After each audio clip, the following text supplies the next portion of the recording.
Regresamos, gracias por estar en sintonía de la señal de Globovisión. Seguimos conversando con el presidente de Soluciones para Venezuela, Claudio Fermín.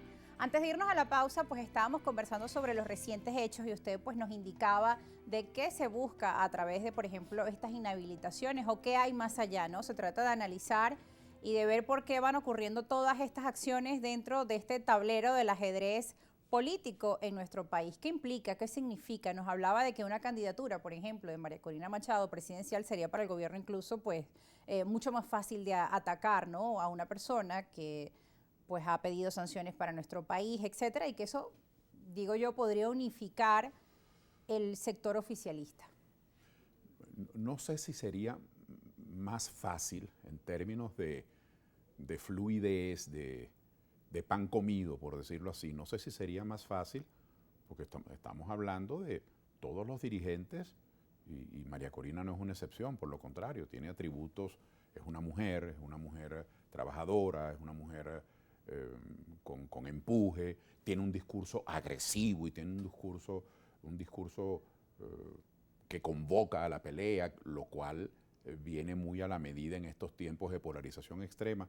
No sé si sería más fácil, pero sí creo que sería más conveniente para el gobierno, porque un gobierno que ha desmantelado el aparato productivo, un gobierno que ha disminuido los servicios públicos a su mínima expresión, los embalses del país, por ejemplo, Rosa, hoy están todos llenos, no hay ninguna razón, salvo la pésima administración de los acueductos, de las plantas de tratamiento, de las estaciones de bombeo, para que no llegue agua a las casas todos los días.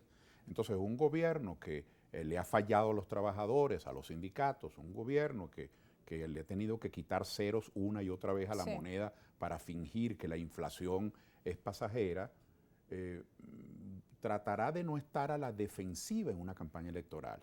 Entonces, tener frente a sí un candidato o candidata, quien quiera que sea del G4, tener frente a sí un candidato a quien el gobierno le pueda reclamar cuentas por el bloqueo económico, a quien el gobierno le pueda devolver la pelota y reclamarle cuentas por los 5 años de interinato y por haber entregado Citgo, Monómero, las reservas del país, a quien el gobierno le pueda reclamar cuentas por depender de las instrucciones de Elliot Abrams o de las instrucciones de Story o de Donald Trump o de Marco Rubio. Es decir, tener frente a sí un candidato o candidata que el gobierno pueda encaramársele diciéndole usted no es patriota, usted administró unos fondos y no ha entregado cuenta, usted ha promovido golpes de Estado, usted ha promovido bloqueo. No sé si sería más fácil, pero sería más conveniente para el gobierno. Eso no podría hacerlo con candidatos que no sean del G4. Con candidatos de centro o moderados que no hayan participado. Sí, por ejemplo, Benjamín Rauseo, no tendrían que reclamarle detrás de estos abusos, detrás de estas arbitrariedades de las inhabilitaciones, que son atropellos, que atentan contra un derecho humano, que es el derecho de postularse, detrás de esos atropellos no puede ser simplemente un juego a ver cuándo atropello más. Tiene que haber un interés político, tiene que haber una plusvalía de orden político. Así que, ya que tu programa se llama Argumentos, y es un nombre tan atractivo, creo que es un momento para analizar y no creer de manera ingenua o inocente que la gente es solo torpe o es solo autoritaria. ¿Qué interés hay detrás de eso? Y nosotros desde Soluciones, yo reitero esa propuesta, proponemos una amnistía. Los señores diputados de la Asamblea Nacional en sus atribuciones puede decretar amnistías políticas, puede hacerlo.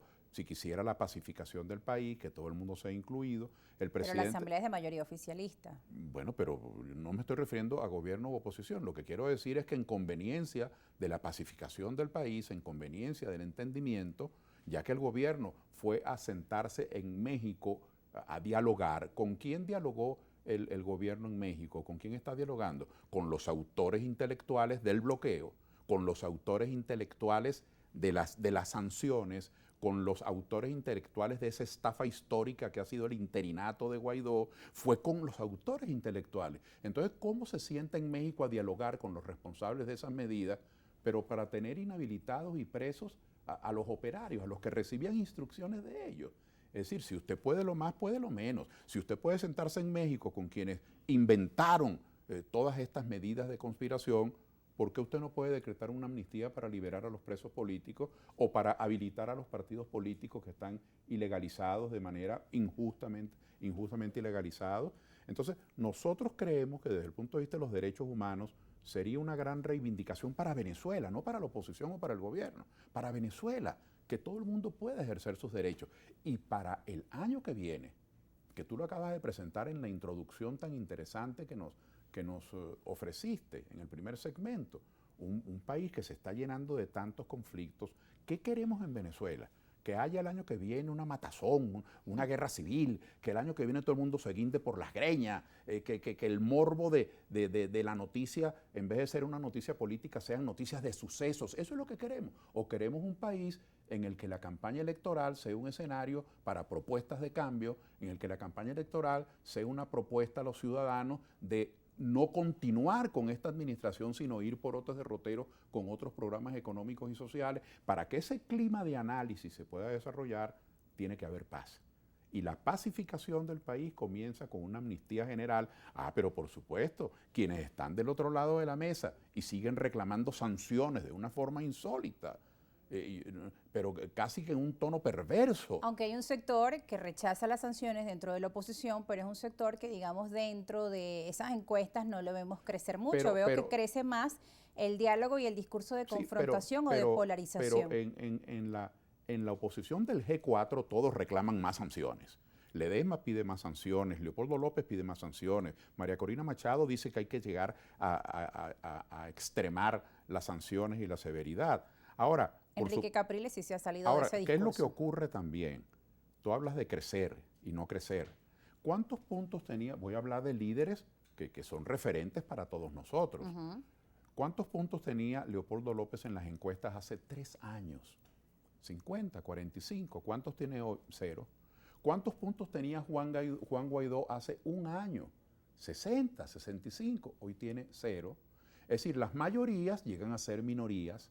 Por eso hablábamos también de estos fenómenos y muchos decían que María Corina Machado podría ser el mismo efecto de Juan Guaidó, que inició con mucha popularidad. Mire, y las minorías llegan a ser mayorías. Eso es lo cambiante del mundo político. Ahora, María Corina Machado está haciendo una campaña muy intensa y el que está en campaña crece.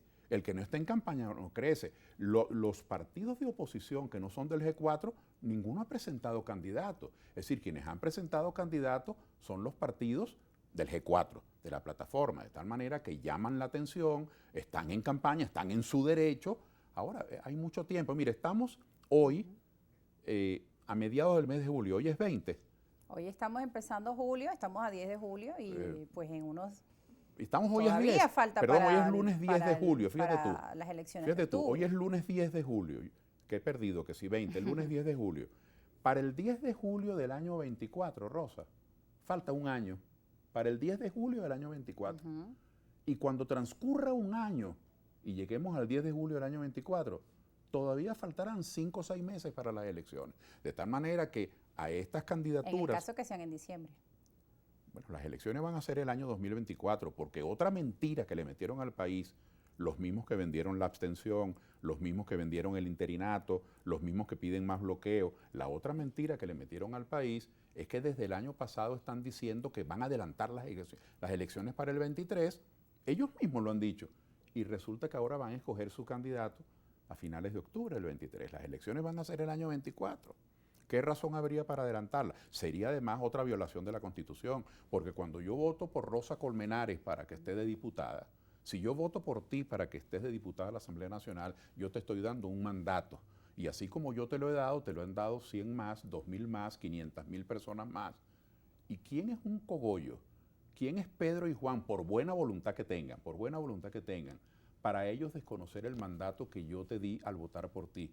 Es decir, nadie puede atentar contra la soberanía popular.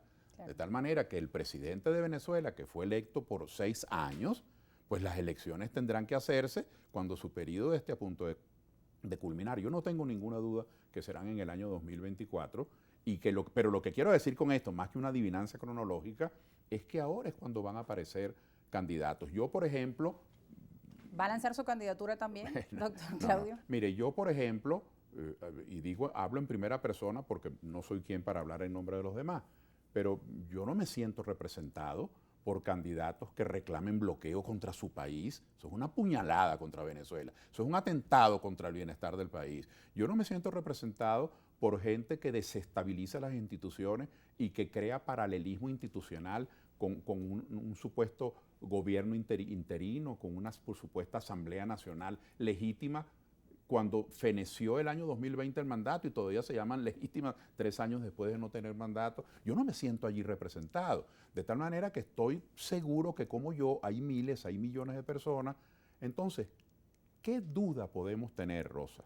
¿Qué duda podemos tener que se van a presentar otros candidatos? Eso es lo racional, que el votante, el ciudadano, la mujer y hombre que está detrás de la cámara viendo el programa, se le presenta un menú y esa persona dice, bueno, de estos 3, de estos 4, de estos 5, este es el que me gusta. Ahora, si usted llega a un restaurante y le presentan un menú y el menú tiene un solo plato único, entonces ¿para qué le dan el menú? Entonces usted no tiene nada que escoger, serían unas elecciones de segundo grado. Entonces eso es un absurdo. De tal manera que esta campaña ahora es que se va a iniciar, pero hasta este momento es una campaña de confrontación, es una campaña violenta y eso se va a diluir, eso va a adquirir un tono de mayor convivencia cuando se introduzcan otras candidaturas y entonces ya la confrontación a muerte entre negro y blanco, todo y nada, tenga que compartir el escenario con otras propuestas. Otras propuestas que vamos a revisar al regreso de la pausa porque nos quedó una pregunta pendiente. No se aparten, que ya regresamos con más argumentos. Seguimos escuchando al presidente de Soluciones para Venezuela, Claudio Fermín.